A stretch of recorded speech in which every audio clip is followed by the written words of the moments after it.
Hello and welcome to the Millionaire Life Coaching Podcast.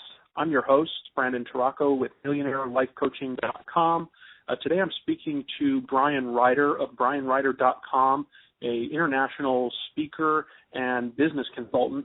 Bryan, how are you today? I'm doing very well. How about you? Doing great. Why don't you tell everybody, a little bit about what you do and how you got started? Yeah, I got started about 8 years ago, and I kind of always wanted to get into business for myself, and I couldn't figure out how to do it. So I did whatever it takes. So ultimately, I was, cleaning buildings at night. I worked for a very smart entrepreneur, and really my biggest role was I'd go out and clean buildings, didn't want to tell anybody about it, and I kept looking for different business ideas and looking how to make things work. And pretty much that, I tested 4 or 5 things. Nothing really moved things forward. There's always all that, and I'm sure, Brandon, you and I have talked about this before. There's that empty promises on all these business opportunities, and in 25 at the time, I was chasing all of these, and after I got into the point where $30-something thousand in debt, and the credit card company said no more, and I was really just making it along every month, figuring out what I can do, and then I sat down with one of my mentors who had taken a company from $3 million to $800 million, and I just talked with him about what I was doing, and he said, well, I don't know how you could help me do anything because you kind of have a splash across the board of ideas, so nothing really, really concrete. So we started really formulating how I could provide value to the marketplace. And what I really wanted to do is, and it was really travel internationally. So what we did is I worked and I took my experiences, and there was a couple opportunities for international jobs, and I'd had a lot of random experiences,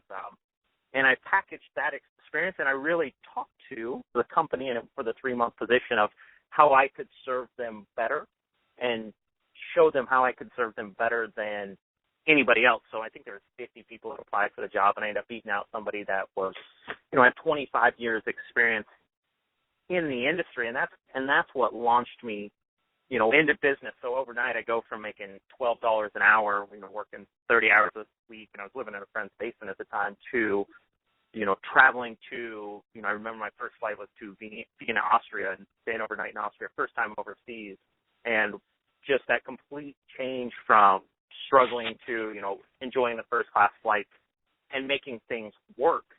And it was just one of the most important lessons that I learned is just, if you just show how you can help people and provide them with clear value on how you can help somebody else move their life forward or reach their goals, it's the easiest way to get moving forward in business.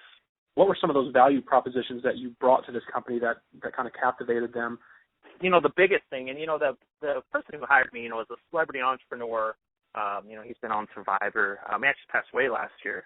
Just a phenomenal guy, and he read what I wrote about how I could help him, and he said, the reason why I chose you is because you didn't BS me. Everybody else is out there, saying, oh, I can do everything and just fluffy promises. And I went out and said, hey, this is what I can offer. I said, hey, I'm going to work hard. I'm going to be able to solve, some of the most challenging problems. And I related the baseball experience to, being under the gun and making decisions. So I did a lot of telling him what I couldn't do. And if that was what he was looking for, it wasn't going to work. So if he needed somebody who was going to be honest, and provide value, and I'm really good at building systems, whether it's marketing systems or, operational systems. So that was really what I focused on. And he said, everybody else, and I think this is true in the marketplace today, is everybody else is out saying how they can help anybody, and it doesn't stand out. Now, and he said,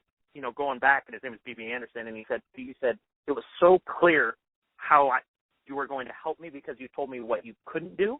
It was just that clear expectation, and that was the biggest thing. And I wish more people, when they're starting their business, just went out and picked a group of people that they can serve really, really well and help them. And if somebody doesn't fit, refer them to somebody else. It just makes life easier. Absolutely. So what kind of complex challenges are you solving today?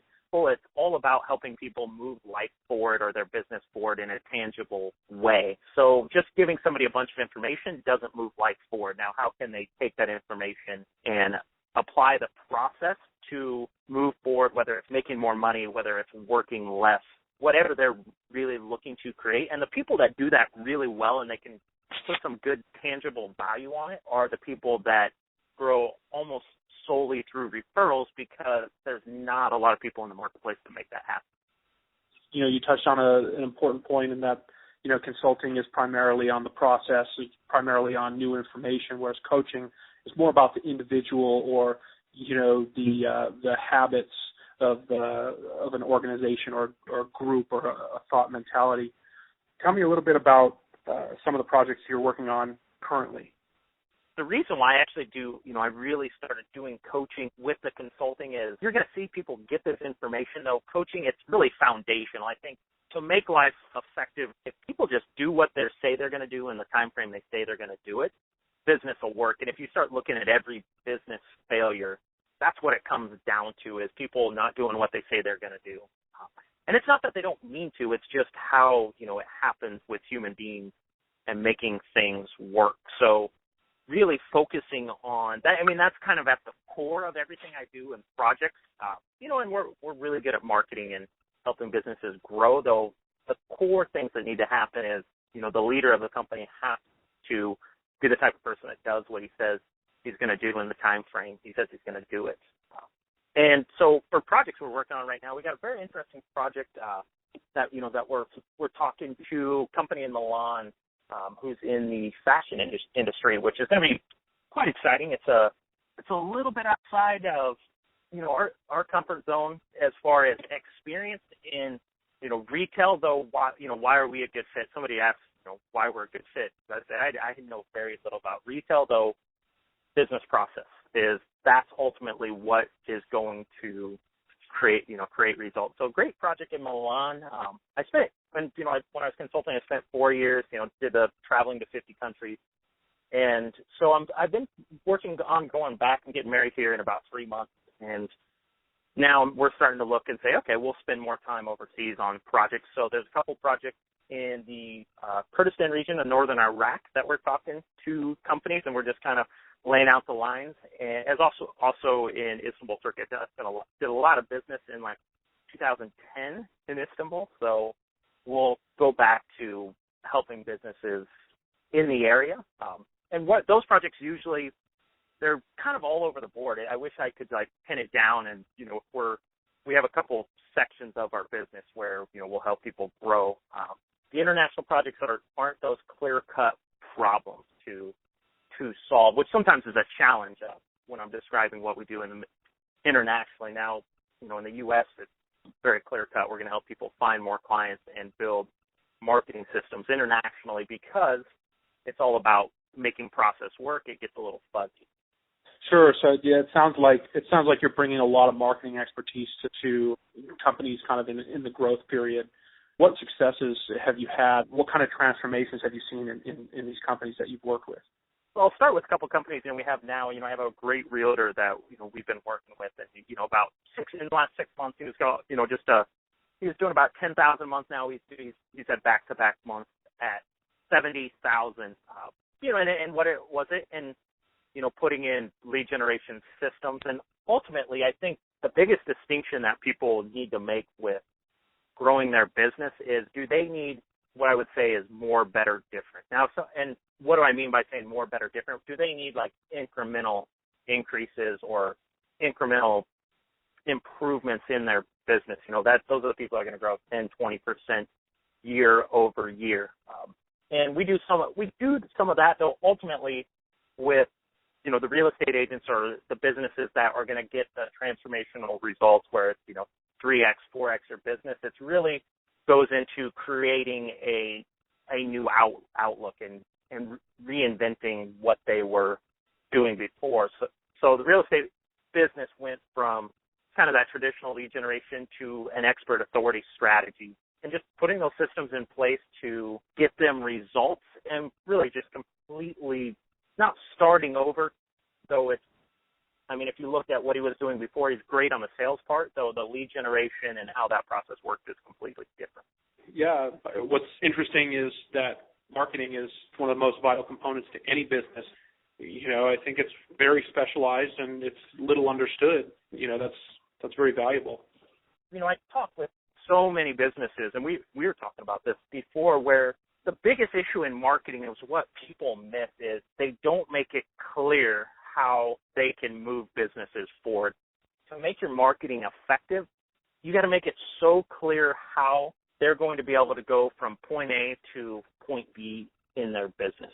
If you can do a good job of making it clear and showing them how to get there, that's the most important job. A lot of people, and you see people chasing, all this tricky sales copy and, some of these other selling techniques and, some of those hardcore closes that no one really likes. And the reason why they have to do that is they haven't made it crystal clear in their prospect's mind of how they can help them move from A to B. Because if you do a good job of that, if you're having a sales conversation, it should be maybe, talking about price or a few other questions of service delivery.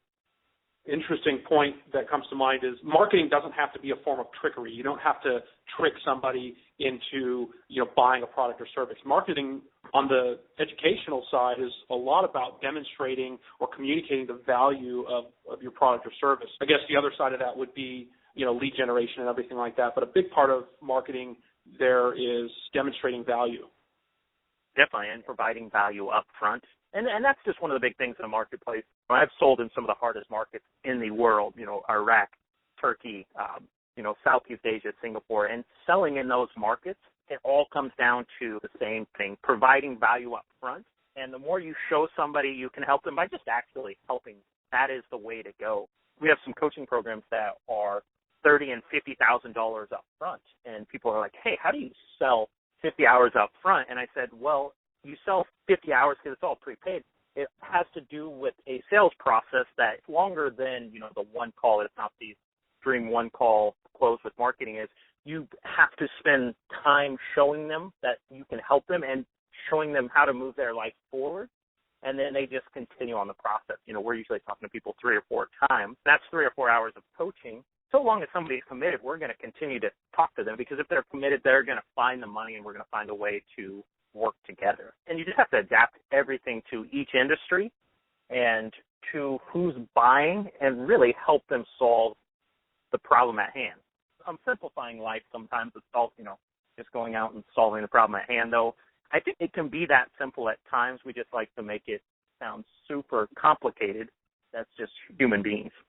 I think when it comes down to is, mentorship or having another pair of eyes on how your business is doing or what you're doing or what kind of things are happening that maybe the CEO of a company doesn't see, but someone else might see that could have a great impact on his business. I mean, there's so many different variables, so many different ways for someone to derive value from consulting. Tell us a little bit about some unique situations where you yourself have learned and grown from the conversation. A lot of my growth, is from work, from the Middle East. I half the time, one time I slapped it up on some marketing, as I said, well, how many other marketers have been in a bombing? And I was working on a private contract over there, and, a mile away, went through a bombing and had all the windows shattered out of the building. And I was like, okay, that's a unique experience. One of the best experiences I ever had that I learned so much from was we were hosting a conference, and we were providing all the infrastructure services for 22 countries out of the Middle East. So we had heads of state, heads of parliament, all in one building. And I had 22 companies from the Middle East, and I kind of lumped them all together. What I realized is each single country had individual needs and individual ways, and they all spoke the same language, so they had such unique things that they wanted at the conference and what was valuable to them, what they saw as valuable, what services they needed to feel like they were included. And that was so important to the overall conference, is how do you make 22 countries feel included? So it came down to being unique and providing unique opportunities and processes for 22 different countries. And it was one of the hardest things to do. So what I learned is that's just like every single person that we work with. And so everybody I work with, whether it's one-on-one or a company, you realize that they have a unique process, and they're completely different than the next person that you talk to. So to really serve them the best, you have to honor them when you help them. Now, you have kind of a process of ultimately how we'd like to help them. So you really need to honor those individual differences. And now I think of all the lessons I've learned, that is the most valuable, because every person I talk to, I think of that, where it's like, okay, how do I make it unique, and what challenges do they see, or what do they see moving their business forward compared to what I see? Because a lot of times, and you experience this when you're coaching, is, it's easy for us to see the solution as the coach. So you have to ask so many questions to understand what they see. Otherwise, they never move forward, and they're not happy. So, yes, that's a very interesting insight, because you have to take the time and really learn and understand how each individual client thinks. Because one of the biggest lessons in coaching is understanding the correlation between how thought patterns and individual thought patterns create outcomes. And then when you're working with larger companies, you have multiple cells in a large organization that are all running different programs, different mindsets. And in order to really derive value for each individual company, you have to determine kind of their individual imprint and how they think and how they're working with each other and setting their goals. Yeah, that's the value that you bring. And I think, in general, you see a lot of people just looking for the same process for everybody. And if you do the same process for everybody, if you look at statistics, you're going to get about 15% success if you just do the same process for everybody. And no one wants that type of success rate in your business. So how can you move that up to, 90, 100%? And it really does come down to just what, you were just talking about with the processes and understanding thought patterns and helping them create results. Everybody, I'm speaking with Bryan Rider, international business consultant, BryanRider.com. Bryan, what message do you have for the listeners today that could have a profound impact on their business? What are kind of some of your core competencies? What I would say to everybody is, if you would like to create something, don't, look at how things have been created before. If you want to innovate, or you want to find a business that suits you and honors what you would like, how you'd like to serve the marketplace, just have the courage to go out and get good mentorship. I mean, it's everything. I pay 6 figures a year on mentorship still, because I want to grow as a person. And so find good mentorship and find a way to create something. You don't have to follow all the patterns or some particular pattern. You just have to develop the skill sets to move your business forward and create your idea. And, I guess one of the best core competencies we're really good at is there's the incremental changes, and that's what we talk about, that more, better, different. And some people do that really, really well. If you're in business, you really have to decide that. If you just need more, better, or different, that you can take the thought process that you have and you can take some information and you're going to be incrementally changed. And that's really good. That's actually not somebody who, our ideal client, because now, we're at the point where we're going to look for clients that we can help solve, some very interesting business challenges and where they haven't, either they haven't been solved before. What value do you derive from the coaches and the mentors that you employ personally for your business? Well, I think, it comes down to a couple of issues. And one of the biggest issues that you will see with companies is they're not in what I would call integrity. Now, if I'm out there telling people to go out, and you see this all the time with companies struggling, is if I'm going to go out and say, hey, hire a coach and, it's $50,000, or hire a consultant, it's $35,000, or maybe whatever it is, if I didn't do the same, it lacks integrity, because I'm out there talking about, hey, you need a coach, and if I didn't do it myself, then we wouldn't have a successful business, and it would lack integrity. So, and the biggest thing I get from coaching is there's so much that I don't know and I don't see. And I think there's a distinction to make, is coaches can help you with things that you don't know that you don't know. And it's so easy.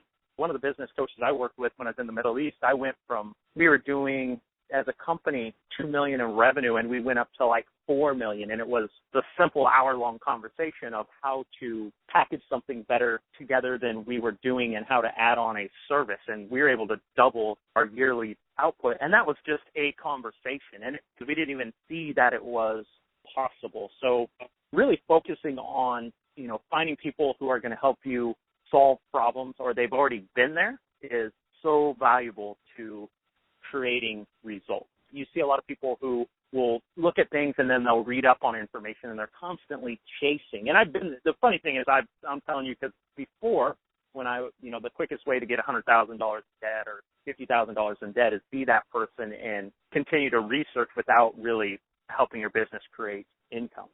That's a really powerful message. This is an experience where through an hour-long conversation with a certified professional coach or a consultant has impacted your business by doubling its revenue.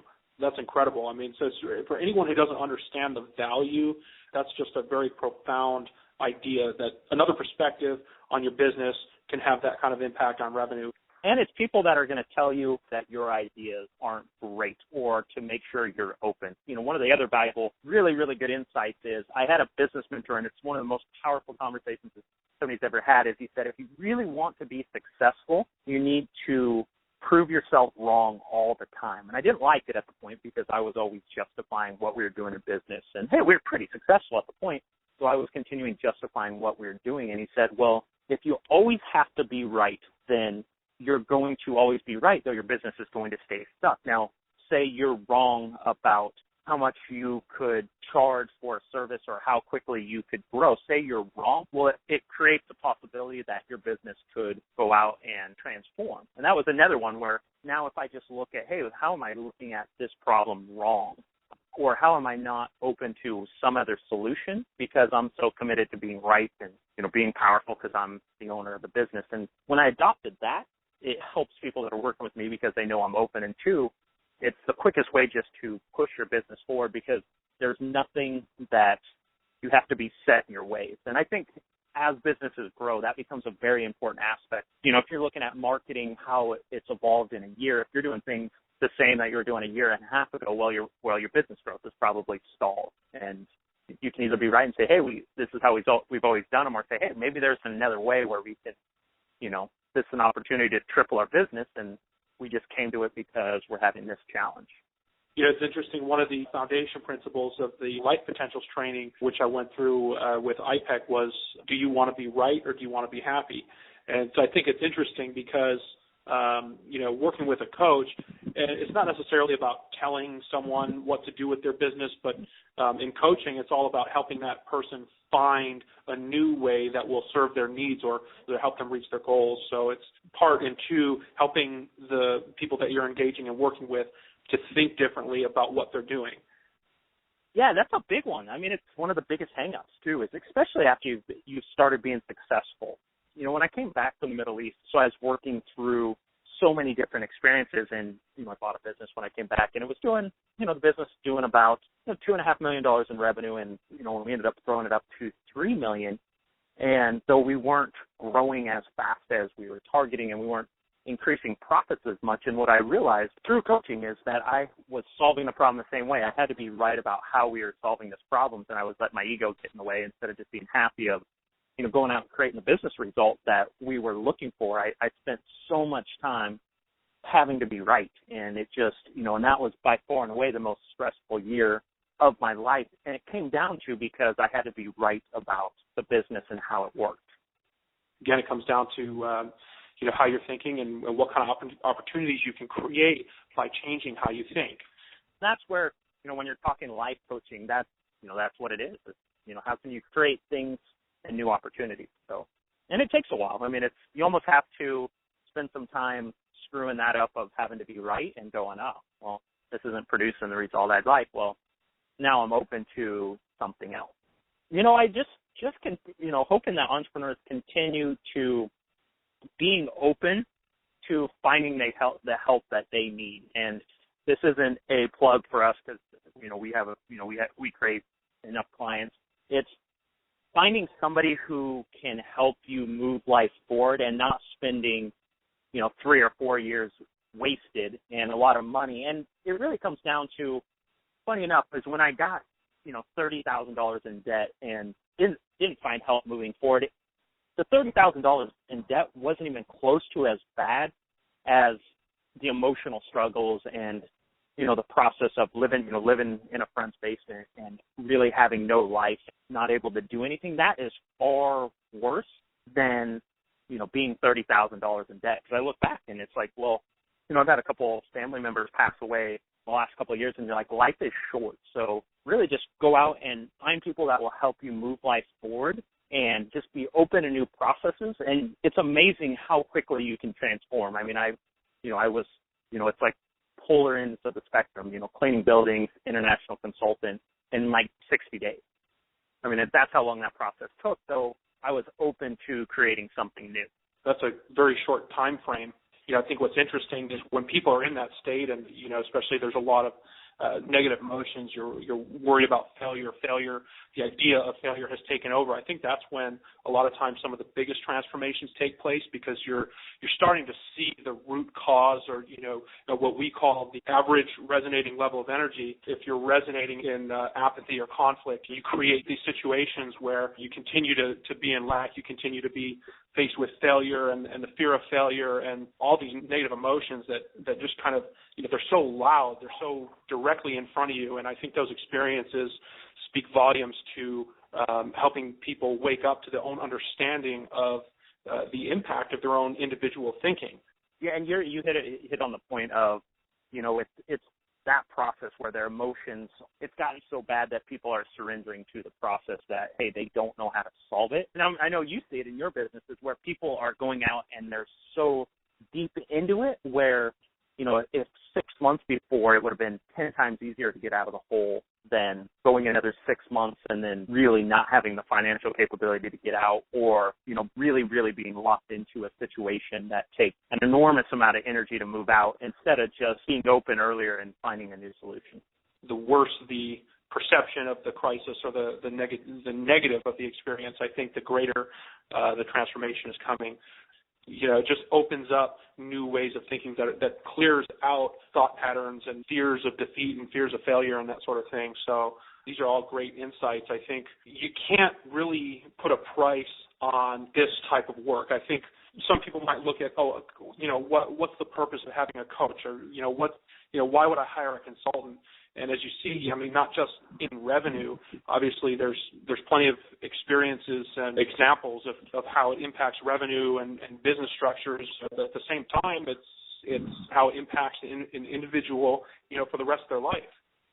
And that's the transformational process, is when you can teach somebody how to say they would like to create something, whatever it is, and then give them the foundational skills to go out and create that. And when you're able to provide that, there is no value. I mean, somebody asked me that the other day. We're doing some coaching, and, it's $30,000. And they're like, do you feel like that, your time's worth it? Because they got into how much it was an hour, and that becomes, part of the equation. And I said, well, I know by far and away that, the client is getting the better end of the deal at a factor of 10 to 1, simply because they're developing a skill set that will serve them for everything moving life forward. And once you learn the skill set, then you just decide what you'd like to create. And that sounds, some people are like, maybe, that sounds kind of egotistical, though. When you develop those skill sets, you just choose what you'd like to create, and then you just say, okay, what's the process of going out and doing that?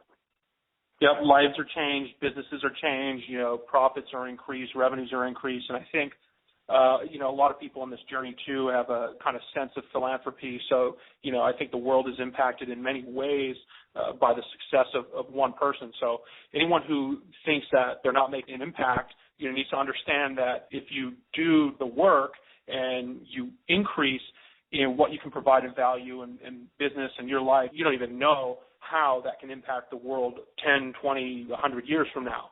That's what fuels me to, continue to improve and get better. Next week I'm at a leadership camp all week, just simply because it's that fueling. And then, about a month ago, I got a card from, a couple of companies we'd worked through in the Middle East. And what we had done is we had developed a business growth solution, though we had taken part of a budget to help people who were completely illiterate to go through and develop some management skills, develop literacy. And in the Middle East, these guys, pretty much were almost considered lepers, really no hope for them. And I was like, well, I'm not going to leave them behind. So we developed a program to help them learn to read and write, develop some management skills. And, I got a card 4 months ago, and randomly, now I get cards from these guys who, because in the Middle East, you have to have money to get married. And they're like, hey, I finally, I created the money to get married. My life works now. Here's a picture. They'll send me wedding invitations or whatever it is. And just that thank you. And that's some of the most rewarding work. And I never, I didn't even get paid for it. And it doesn't matter because it's about helping people move forward. And if you just, the biggest thing is if you just do that enough, you'll get whatever outcome you're really looking for. The other thing that is getting really important, I think right now, because there's a lot of people doing this work, don't confine yourself to just one coach or one mentor. Everybody is bringing something different to the table, and I think the more value that you extract, the more consultants and coaches that you work with, the more value you're going to be able to create in your life and everybody else's life and impact through your own work. Yeah, definitely. And I'm the same way. I have 3 different people who mentor me now still. But what I see it's important if I want to do consulting or so, we do some one-on-one coaching, I need to make sure I'm still doing that as well. And it's the best investment. I mean, of all the investments I've ever made, if I could go back and look at true coaches who were great at their craft, so you need to, find people that fit, so people that knew how to help and were great at their craft. I mean, the return on investment is through the roof. It's in the thousands of percentile for, well-qualified coaches. That's an important message. Everyone has some level of interest in investing, and I think, as we said, the definition of value is non-existent. I mean, it's priceless, what you get from this type of work. So, the money does come back. Is there anything else you'd like the listeners to know about you or your services or how they could work with you? We're looking for businesses that are our ideal client are businesses that are looking to change the world, or they have a message. If they're a coach or consultant that's going to change the world, those are the people that we love to work with. I'm really big on long-term agreements and helping those types of businesses get their word out. So yeah, if somebody's interested, you can go to bryanrider.com and shoot me an email. Say, hey, I listened to the podcast. I'm interested in what you can help us with. And, how it looks is we always spend an hour with people on the phone just talking about what's possible to create. Because instead of going through some sales process or anything like that, we spend an hour, sometimes 2 hours, and figure out, what somebody would like to create. And so they can start seeing what's possible. And then we go from there. If it's a good fit, great. If not, a ton of resources of people that can help them. So, yeah, just helping people see what's possible and then create the results they're looking for. Brian, thank you so much for your time and for joining us here on the Millionaire Life Coaching Podcast. Thank you for having me, and keep serving clients, Brandon. You're doing a great job. All right, I appreciate it, Brian. Thanks so much for your time, and we'll talk to you soon. Thank you for listening to the Millionaire Life Coaching Podcast. For more information or to book your free session, go to millionairelifecoaching.com.